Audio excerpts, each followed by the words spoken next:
Be with us on this Wednesday night. I'm Whit Johnson in for David. And we begin with a deadly storm sweeping across the south tonight, a tornado watch in parts of the Gulf Coast as we come on.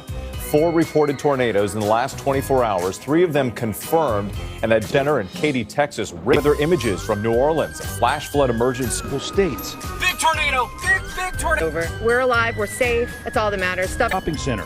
Kevin Davis working at this sports bar. That's